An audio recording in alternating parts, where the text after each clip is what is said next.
Good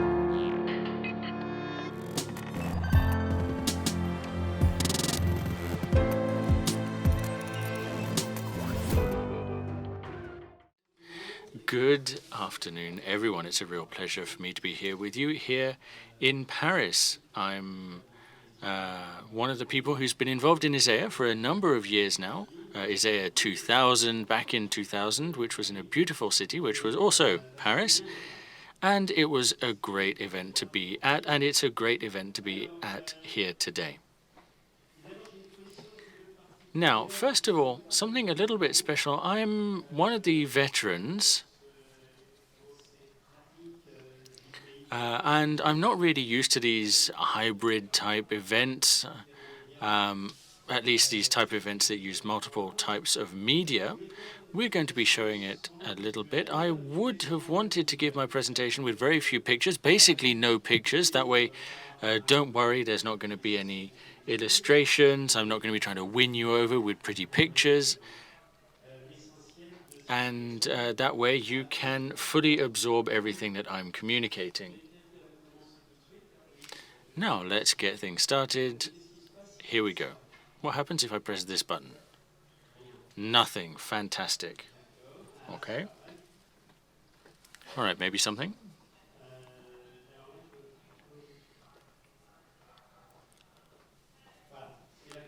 All right, here we go. Let's start with the beginning. So here we go. I decided that I wanted to talk a little bit about my career, where I've been, what I've done. I went through a number of different media outlets, you could call them, some of them more recently, some of them over the last decade or so. So I'm going to be talking about overall 40 years of my career, although I'll try and keep it as short as possible because we do only have a little bit less than 15 minutes together. Now, rather than looking back at my career and breaking it down like people normally would based on the type of medium that I was working with at the time, so you might say of someone that they had a video phase, and then they had a 3D animation phase, and then a VR phase, etc., etc.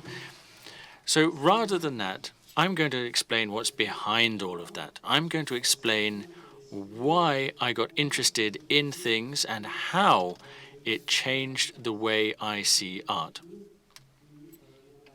I should start with explaining that my background mainly comes from... Yes, I'm just realizing that my slides are in English and that I was supposed to speak in English. Whatever.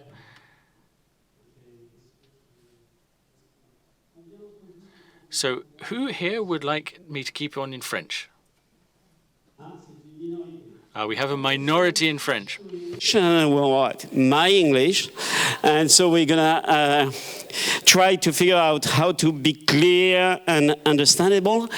And so I say that, of course, the first idea usually when we talk about media art practices, we talk about different media that emerged during the last 40, 50, 60 years. And I wanted to do something different. And as we can be lost, I thought we should have a map. And so I made a map.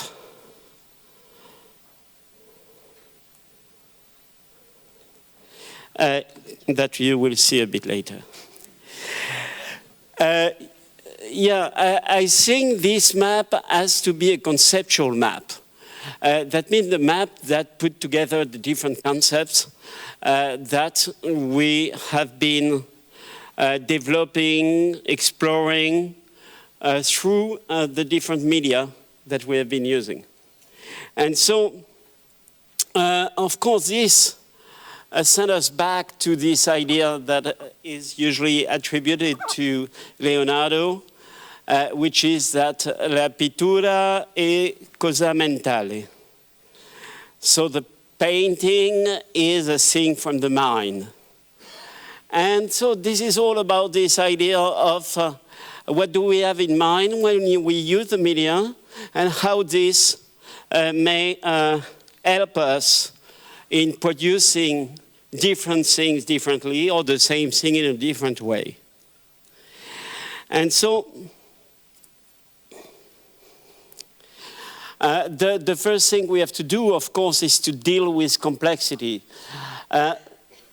Of course, if the objective is to paint flowers or landscapes and so on, there is a certain level of complexity, but let's say centuries of practices led people probably to produce something that is related to what has been done before. And it's very convenient for the artist because he knows, he has references and he knows how to, to practice and what to do.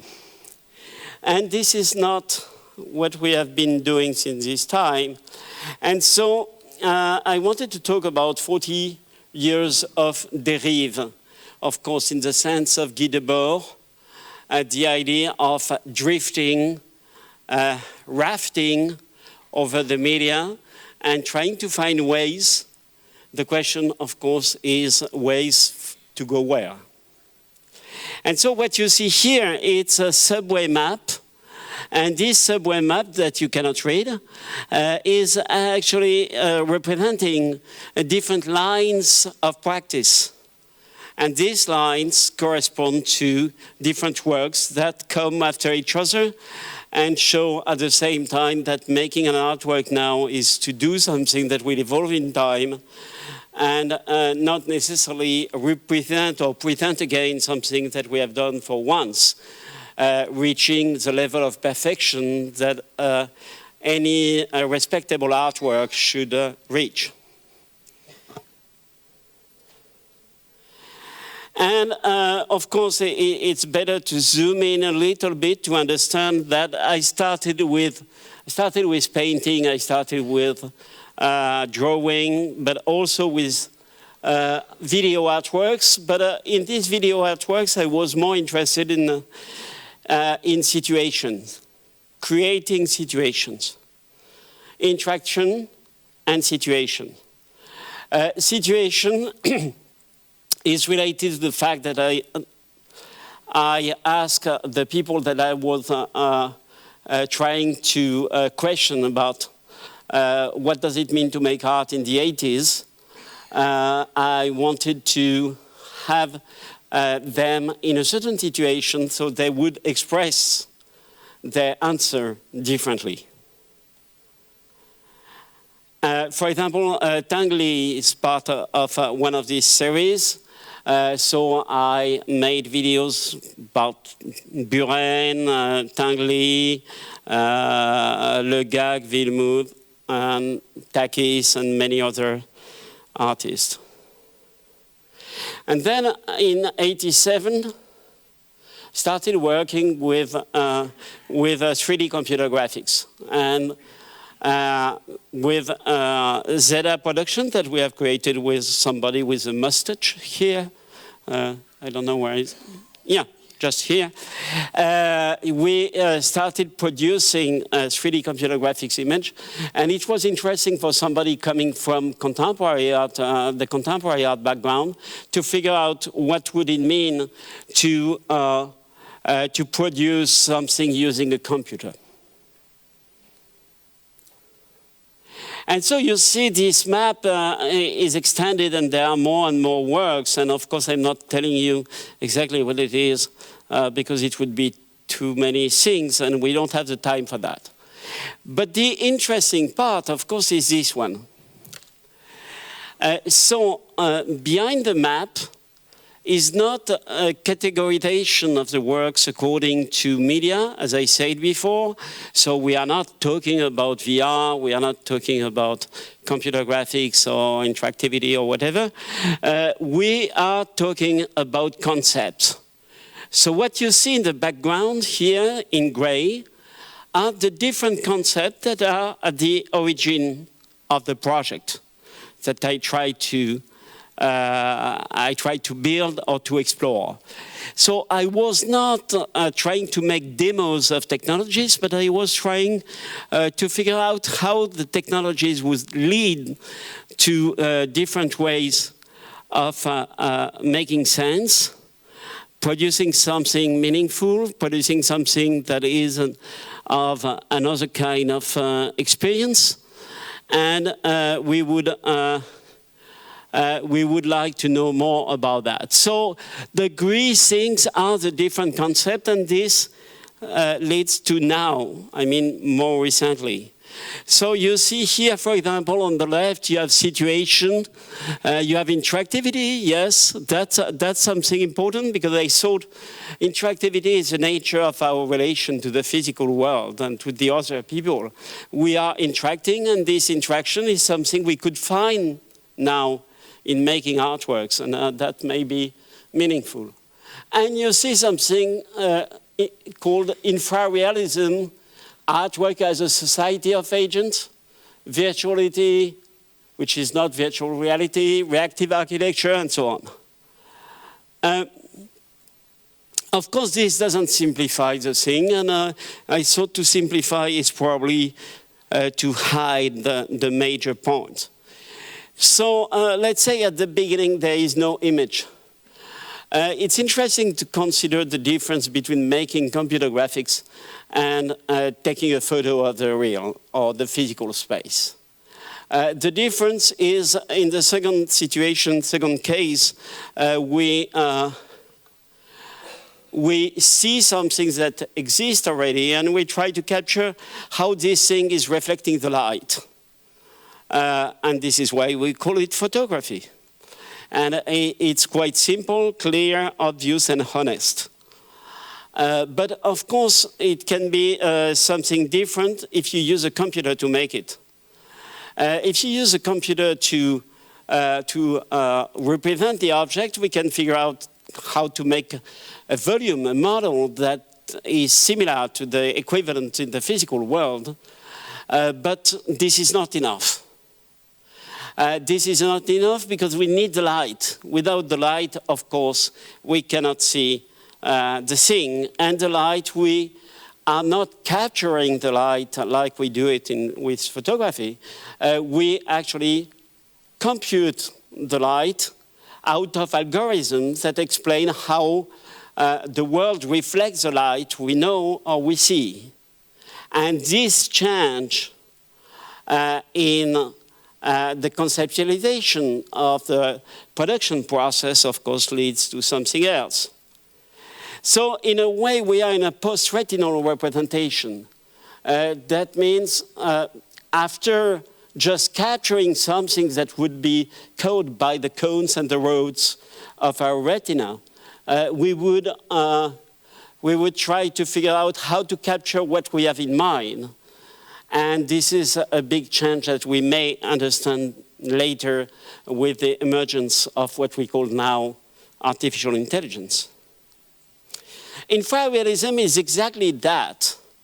Until computer graphics, when you wanted to paint the water, you would just reproduce what you see and how the water reflects the light. But as soon as you use a computer, you have to ask a computer to explain, or you have to ask a computer to represent what would be the effect that would produce the light when it meets the object.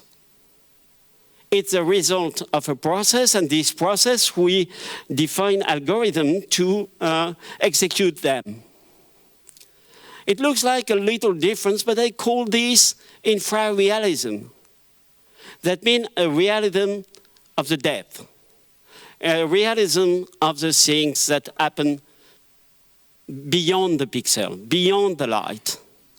And of course, if we are talking about water, we have also to simulate the waves and simulate many other things that make the effect convincing. Oh, sorry. I thought I hate this effect. Okay, and it's very slow, of course. Virtuality. Virtuality is something really interesting. Of course, when we talk about virtuality, everybody thinks, oh yeah, virtual reality, I know. I have goggles, or I have a headset at home, and I can see stereoscopic images, and I can move inside. No, virtuality is not that. Virtuality is the fact that things that exist, we consider them as real, these things have the possibility or the potentiality to become something else or to be elsewhere. Like, I don't know, I cannot do it with that. But the water is in the glass, and virtually it's in my body. And now the water is in my body. And later it will be in the toilet. And so that's quite clear. Virtuality is all the sum of potentiality that are in the physical world that we know it. And so we understand very quickly that virtuality is a required condition of the real. How I demonstrate that is very easy, you will understand. You're here, sitting on armchairs, or how, I don't know how to call that. And you're here, but before that, something else was here. And before you, somebody else was here. And before this, somebody else, maybe nobody, maybe some other animals. Just imagine that we remove virtuality from the real. It's very simple. The world is stuck before the Big Bang. Because the Big Bang is the first expression, as we know it, theoretically speaking, is the first expression of virtuality. So thanks to the Big Bang, we can, as we imagine things to have happened now, and of course many people now disagree, we have a huge number or a large number of possibilities that explain why the world is what it is. And so virtuality is that. And virtuality in the image, in the artwork before, used to be at a different level. We would say that the virtuality of a painting is in the fact that we perceive it differently because we have a different background. But of course, this is not all of it, because this image, for example, I see on the that is framed, this painting will be probably similar the day after and the day after. And if it's not eaten by the worms, there is no reason that it would be different. So the virtuality in terms of materiality, the virtuality of the painting is very limited. Okay. So, sorry, I have to do that. One of the big things is the move from the art object to the art subject. And so this is one of the things that I explain on the detailed word map. The art object, we imagine very easily art as an artwork, as an object, like a painting, like a sculpture. This is clear, we know what it is. And in a way, we try to reach a certain form of perfection in putting the thing together, in giving a specific shape, in choosing an attitude, and so on. So the role of the artist is very clear. But as soon as we start thinking that, like Condillac thought about it, developing the theory of sensualism, you know, he said that if you give the possibility to feel the smell to a sculpture, the sculpture would start thinking. That's an interesting point, is the fact that as soon as the artwork has a possibility to perceive the environment, to perceive the public, to perceive anything affecting the world around it, then this world changes and the artwork has to change in a different way. And the way this artwork changes is actually how it makes sense. Because we have to consider, sorry for this, always check your slides, playing them before showing them in public. Follow my advice, please. And so what the artist is doing in this case, the artist does the behavioral design of the artworks. That means the artwork has a certain kind of behavior that is related to certain perception, that is related also to the capacity, to a certain cognitive capacities, like memory, like what we call intelligence and so on. And all these things have to be designed. So the big difference between the physical world we know and the artwork as it is designed by the artist, designing the behavior of the artwork, the difference is that we know in the second one there is an intention. And I don't know if in the physical world there is an intention. So behavior analysis is the fact that the behavior of the public has to be understood by the artwork. And this, of course, affects the perception and affects the behavior of the artwork itself. So in a way, very similar to what we know. It's time? This is what you mean? Okay, anyway, I plan to cut plenty of things, so that's not a problem. Artificial intentionality. You know, everybody talk about artificial intelligence.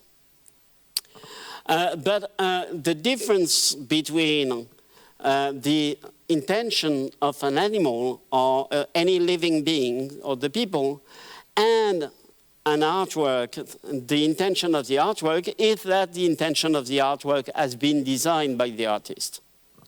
So the artist is a behavior designer designing artificially, that means human-made, artificial, of course you remember that, human-made intentionalities. So the artwork has intention.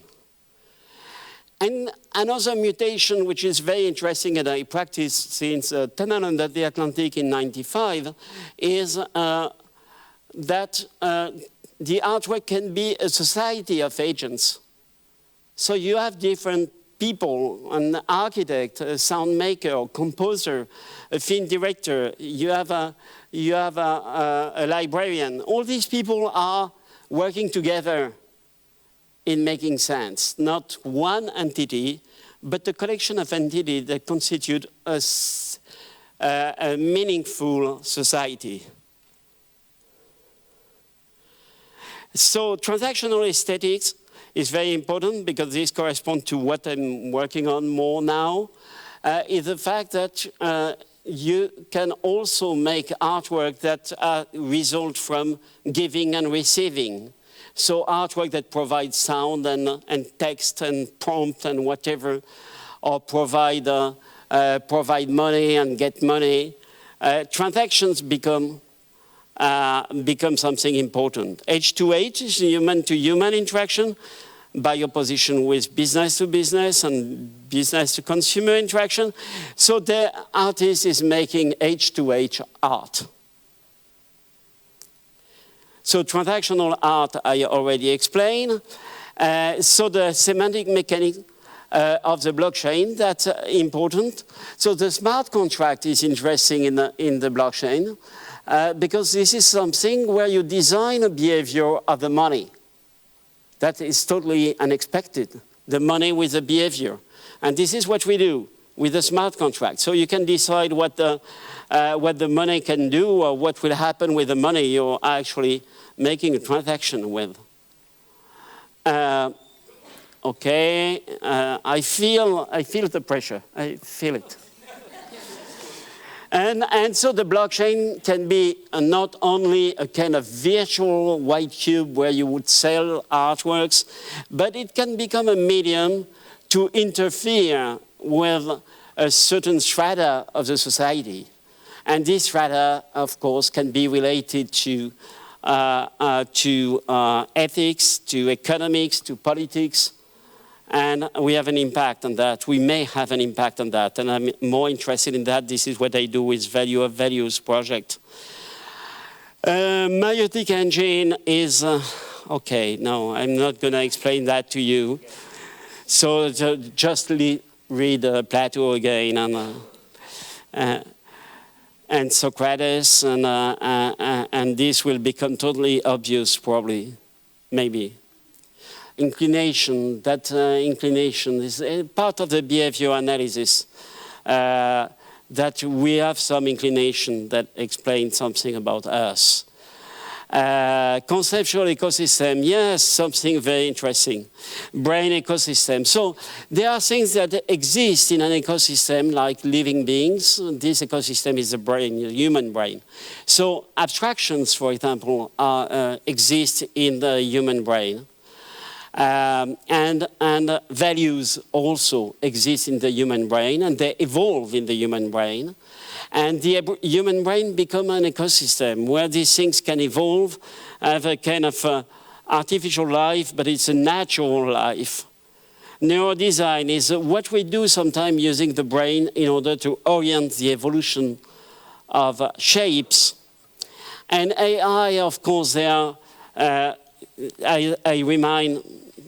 reminded that before, that artificial intelligence means human-made intelligence. So it has a limit of the humankind. And that's a problem. We have to deal with the humans. We would deal only with machine, it would be simple. But with humans, honestly, it's challenging.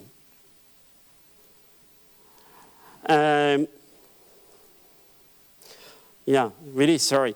Iterative curatorship. I think it's a concept, important concept for art in the 20th century, but also for AI practice. When you have, for example, on Midjourney, you have 4 different choices, and you make a choice.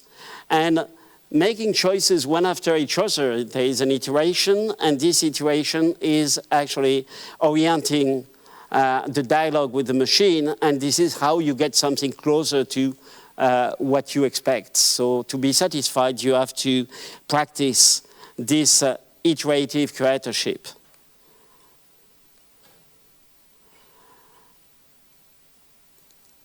Intentional bias. A lot of people are complaining about the bias of machines. I don't understand why the same people don't complain about the bias of humans. It's so present. So it's very human. And to design the bias may be the way for the artist to define and to design the artificial intention of the artwork. And so I consider that designing the bias design is a very important step in artificial intelligence. I'm close to the end for this part, and I will stop here. Yeah, you say nothing, I know, thank you.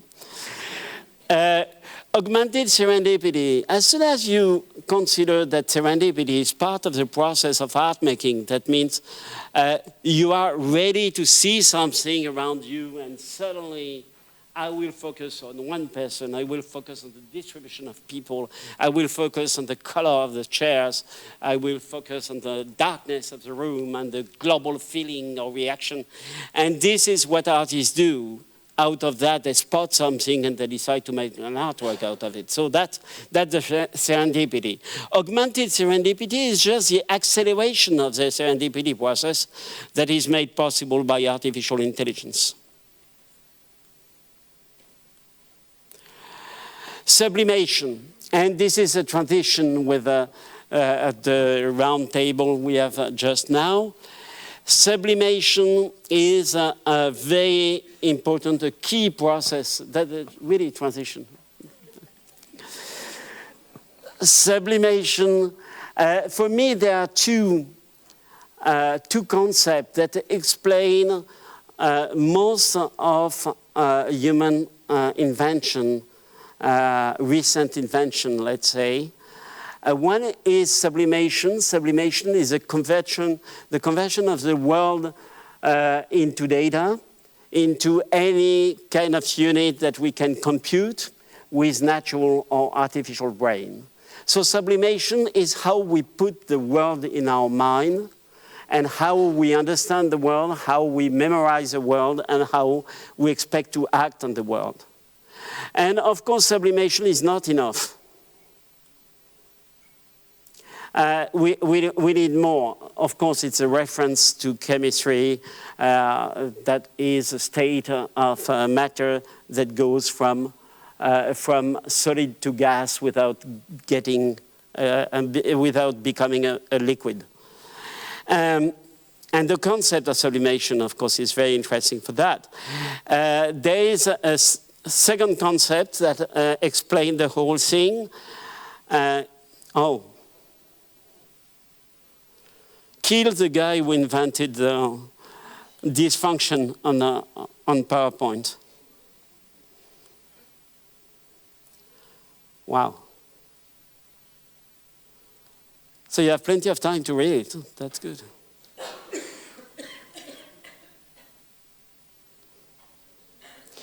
And the second concept is reification. Reification is exactly the opposite.